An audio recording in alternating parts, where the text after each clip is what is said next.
Welcome to the Sober Podcast. I'm your host, Jamie Brickhouse, and our Sober Celebrity guest today is Jay Barnard, who is the owner and founder of Hype Recovery, a coaching platform, a professional chef, and has over 15 years of recovery to share. Thank you for joining us on the Sober Podcast, Jay. I'm excited to have you on the show. How are you doing? Good yourself. Thanks for having me, Jamie. Sober celebrity, did you say? That's what we call our guests, sober celebrities, as opposed to just plain old celebrities. So, you have built this incredible platform on a solution-based model of empowerment. Can you give us a brief overview of what you do and how it got started? Yeah, so 15 years ago, I decided to get into recovery. I guess I didn't really know what that looked like because I never done it before. Right. So traditionally, I did it the traditional way, for 2 years, meaning the AA and NA way, and for me, yeah, the 12-step way, and I think that's. And by the way, I just but before you go on, I'd like to say that we're kind of we try to do topics on the shows, and so today's topic, because of our sober celebrity, is how I focus on the solution in sobriety without the 12 steps. That's correct. One with your story. Yeah. So, I support all forms of recovery. However you get recovery is how you get recovery, and that's amazing. For me, the first couple of years, I did do AA and NA, the 12 steps. But for me, it was, I was on the ground. It got me on my knees, got me standing up, but I couldn't see a life beyond recovery. I wanted a life beyond recovery. I didn't, nothing wrong with folks that say I'm an alcoholic or an addict. For me, that just really kept me preoccupied about spent time. Which means for past. So today, say the last bit. Past. So preoccupied about spent time stands for past. Right. So sitting inside of preoccupied about spent time, I'm allowing fear, which is false evidence appearing real, to run my life. I can't get out of it. I'm building stories up inside my head that haven't even come true yet, but I'm doing it because it's from the past and that's all I know. So I can't get to present. I can't get to solution. I can't get to rewards. I can't get to gifts. I can't get to those things because I'm stuck in a certain way. So for me, that's kind of where at year two, at the end of year two, going to year three, I was like, a lot of great things had come. I was looking at a 5-year stint in jail that got reduced to 18 months in probation, got myself back into college to be a chef. So I went for my Red Seal at Ottawa, Algonquin College. I started doing some TV stuff. So some things started happening, but I wasn't getting that internal richness. I was looking for this internal richness. Mm-hmm. And I didn't have a relationship with myself. I didn't know J. And when I looked at J, that was 3 letters, J-A-Y, and I didn't understand why I didn't know J yet. So I went to a relationship coach, and it was the first time in my life that I made an investment of an interest into myself, meaning I paid somebody else money to teach me what they knew. And that was massively foreign to me because the concept of a traditional way is recovery's free. Didn't really understand what that because my life really wasn't freed till I got that seat. So I didn't know what that really meant. But anyways, so she said it's $1,000 for a month. And I went, whoa, what did you just say to me? And then for about 30 seconds in my mind, I went, you spent $10 million sniffing, snorting, hooking, and all this stuff. Give her the $1,000. Right. The minute I paid that $1,000, my life changed. Because I made that investment of that interest and I wanted to know all about Jay. So I asked all the questions. I stayed late. I would call her. She's like, man, are you calling? I said, I paid you $1,000. I'm getting the most out of you. And I actually ended up going into another month with her. So I did 2 months and I paid $2,000. But coming out of that, I was like, wait a second here. I'm not an alcoholic. I have a thinking problem. If I haven't had a drink in 26, 27, 28 months, why am I calling myself an alcoholic, for one? And why am I calling myself an addict? Because the way I saw it and the way I looked at it was I can't go to a wedding and I can't go here and I can't be with my family and I can't be around this. So all these can'ts were slowly walking me into a can, not a pen, but a can.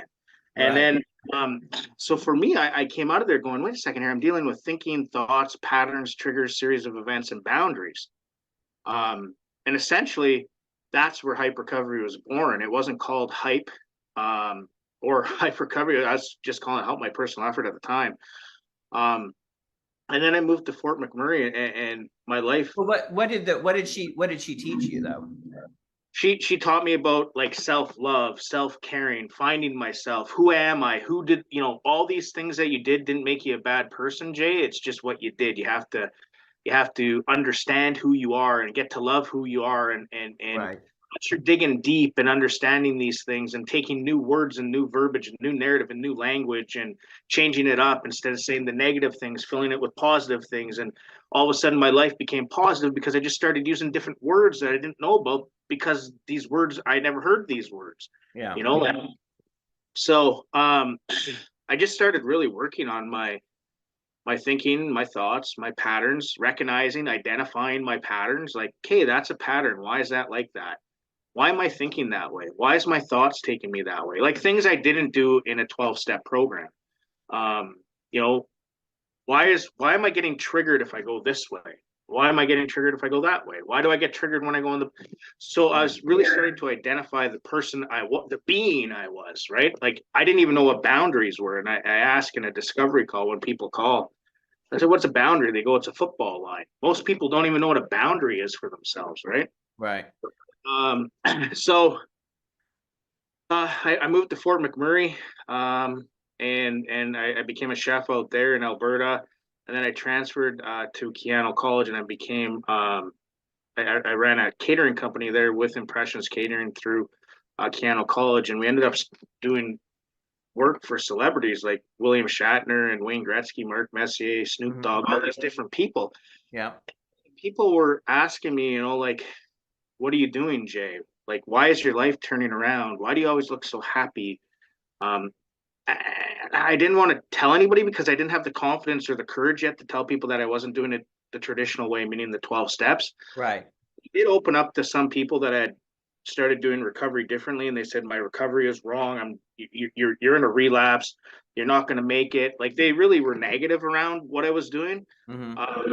So I kind of kept it to myself till about year 5, and I became a motivational speaker across Canada. Yeah. And I started sharing about this newfound thing that I had found that didn't involve going to meetings, that didn't involve that stuff. And there's nothing wrong with that. I support that, but that's not what my recovery is. And I wanted to create something for people that might not necessarily like to go to the rooms and might not necessarily, it's okay to say I don't want to do a 12-step program. It's okay to say that. Sure. And I think that a lot of people were against that at the start. And for me, I was alone for a very long time because a lot of people didn't accept what I was doing when it came to that, and when I did share about it. So, I became a motivational speaker. And back up a little bit. So you did when you got sober, or you did the 12-step. You did it the 12-step way, or originally initially did for what, 2 or 3 years? 2 years, yeah. 2 years, and then you went to the relationship coach, and then when you decided that the 12-step program wasn't for you, what became your program or your routine? I just started building hype. Those 6 things: the thinking, thoughts, patterns, triggers, series of events, and boundaries. I just really worked on what those meant and started identifying what those meant. And I really wanted to, there's this sentence is life beyond recovery. That's what I wanted. I didn't know what that meant, but I wanted a life beyond recovery. I'm not going to go sit in a heroin den or something like that, but I'm going to go on. I go on cruises. I go to all inclusives. I go to places because it doesn't bother me. Right. But I mean, I do that too. I mean, I'm a 12-step person too, but I mean, I know I can go to a bar if I want to go to a bar, and I'm at that point because I have the tools to deal with that, or to be in those kinds of situations. Yeah, I got you. So yeah, for me, that's just for me, that's what I did for me. I found that I became more happy. I found that I learned more about myself. I found out that I was building this thing, whatever this thing was, and one day I just jumped out of bed after a speaking event and yelled out hype and went, help your personal effort. And I went, that's exactly what this is. Hype. I'm going to go hype up the world. I'm going to go help your personal effort. So now I had this mission, vision, and values Hi, I'm backed Sonia, behind me. founder It's a of great Everbloom. time to stop We and help say you thanks to change our your sponsors. relationship with alcohol through connection and conversation.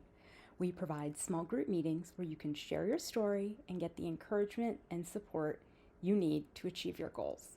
Whatever your goals are, we're a judgment-free space.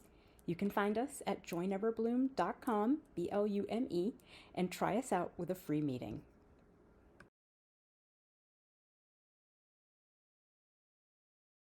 Let's get back to Ray. And so, Jay.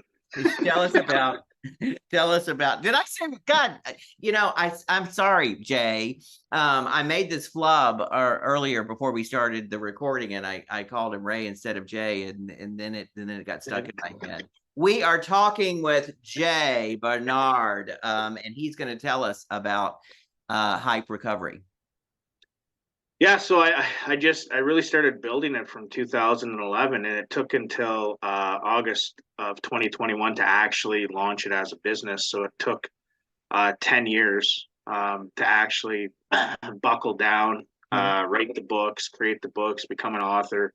Luckily enough for me, I came across a phenomenal person in Brooke, who is Sober Biz Babe, that helped me put it together out in BC. And my beautiful girlfriend Ashley, Canada's recovery couple. We have our own TV show here in Canada that airs. And then one of my mentors for a very long time, and another girl that has been with me, who got into recovery at the age of 17. And we put this material together in a 6-week and a 12-week program. And at the time, I was closing one business that I did very well at as a chef. I had a freshwater cuisine, it was called, a fish processing facility, and the pandemic really destroyed us. Time to do the pivot, position and timing, either in a good way or a bad way. I'd lost a lot of money, and life's not about money, but it does do something to your brain when you lose a lot of it. Yeah, we also need it, Well, in the millions. Can't deny that. So, but at the end of the day, I was like, okay, now's the perfect time because of the wait times for treatment, people not being able to access meetings because meetings had shut down. So it was on the Zooms, and I was getting a lot of calls that it wasn't the same connection. The hospitals were backed up. Just a whole bunch of things were really against people that were looking for help. So I decided to launch it, and I launched it to the world via Zoom. So it didn't matter where you were. You could get hooked up with Hype Recovery via Zoom, booking a discovery call online, and we go through a discovery call and find out where you're at, what you're doing, where you want to go, and you choose. So tell us what it looks like. Like what happens if a person signs up for Hype Recovery? What is the so I find out where you're at, right? So what are you doing today? What do you want to change, and where do you want to go? So if you're in misery today, why are you in misery? How do you want to get yourself out of misery? Yeah. And what are you doing today to stay in misery? A lot of people that come to us are in a 12-step program that are stuck and stagnant. So these people are 9 months, 10 months, 10 years, 12 years, 11 years. They find themselves stuck and stagnant, which I understand. And they're looking for something, and they haven't found themselves yet. Yeah. So then we start working through the program. We have a 6-week program. Like I said, that's a journey to 30, thinking thoughts, triggers, patterns, series of events, boundaries. And they sign up. So we go through the discovery call. If you want to go through it, you pay. I send you an invoice. We start, and it's 6 weeks. We meet once a week. After that, you have my full attention. So you can text or call me at any time. What's the discovery call? So the discovery call is just that. It's 30 minutes. It's free, and I find out where you're at, what you're doing, and where you want to go. I want you to be the best possible version of yourself. I want to bring out the best in you, and I want you to know that you're worth it, and I believe in you, and that I love you. So a lot of people don't hear those words. I love you. Really. So I've had people just cry right on the screen when they hear I love you, and they're like, nobody said that to me before. It's just true. Love, kindness, compassion goes a long way. From the discovery call, they choose. Do you want to go the 6 week or the 12 week? Most people take the 6 week because they want to get their feet wet. Right. So yeah, most people don't want to make a commitment because they have a commitment to a different behavior. It's about changing the behavior of the commitment.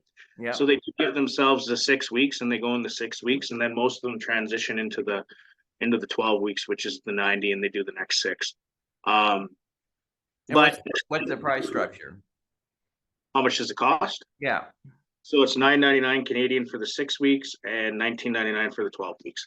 We also teach you nutrition and food. So I teach you how to cook simple, easy recipes because I am a chef. So there's a component there where we sit and I teach you simple, easy recipes along with nutrition. I love that. Yeah. Because nutrition is massively important. So if you're not getting your B6, your B12, vitamin C, super greens, all these things, as a chef, I figured I might as well put it into the program. And then also we do lifestyle activity also. So we have an app. I partnered up with Fit Game, who is an online trainer for people that are not local. And then we have a gym here in town where we do easy breathing exercises, yoga, karate.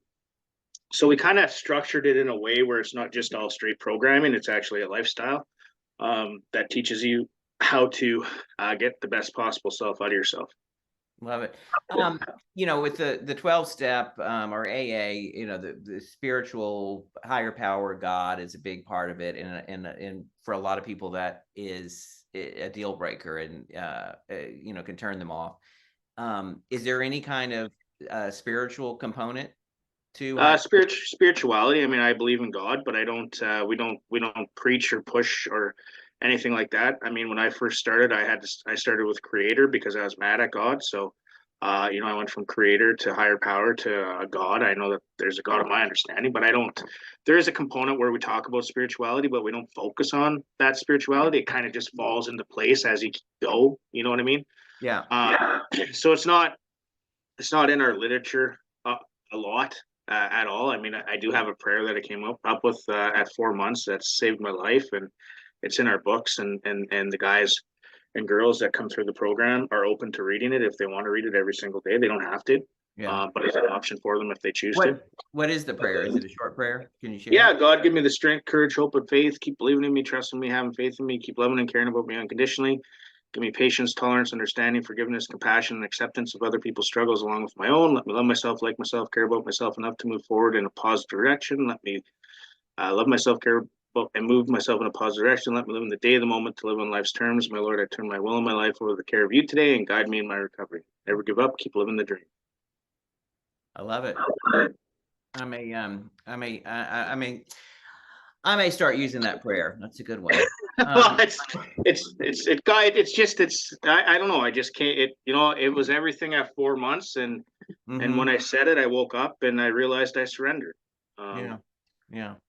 What is the best lesson you've learned in sobriety, and how did it help you? Getting out of my own way. So when I get out of my own way, I'm able to do whatever I want to do. When I'm in my own way, it's me versus me. It's not me versus anybody else. There's no excuses in life that can make me do anything. It's going to be me that does it. So if I'm in my own way, I'm going to make up every excuse to do it. If I'm out of my own way, I'm going to find new tools, resources to make myself be a better person overall. Just like Empower to Recover, which is our live mental health event. We're doing our first event in New Westminster, May 27th. There's 7 lived experience speakers, and we have a featured speaker in Theo Fleury, who's a Stanley Cup champion, 7-time All-Star, gold medal winner, mental health advocate, has an amazing story of a Me Too movement. Used to play for the Calgary Flames. So we're really starting to jump outside of the box here in Canada and really kind of bring the lived experience side of things to light. And hopeful that I believe that us that have lived experience and have long-term recovery and are living a life beyond recovery deserve a chance to help people. And that's really the mission and goal. Is it's about the people and helping the people and letting people know that there isn't just one way to recover. There's all kinds of different ways. Not every foot fits the same shoe. Don't feel stuck in that box. Don't feel like you have to do it that way. Don't feel scared. Don't feel anxious. Don't feel depressed. Don't feel pressured. Don't like all those things are stigma, and that's barriers and stress from people accessing help and being the best source of best viable self that they can be. So we need to be open to new ways and people bringing new resources and tools forward. I totally thank you for sharing your story and your lived experience and your alternative way to recovery, alternative being alternative to the 12 steps. To all our listeners, thank you for your continued support. Visit us on www.soberpodcast.com and all places that you find your major podcasts. Leave us a review, sign up for our mailing list. You will also find the contact information in the show notes for today's Soberlebrity, Jay Barnard. And I am your host, Jamie Brickhouse. You can find me on TikTok, where I tell a true story in high heels every day, Jamie_Brickhouse. Thank you again, Jay, for being on the show. Thanks for having me. I appreciate you guys. All right. Have a great day. And to our listeners, tune in next week for a new episode. See y'all then.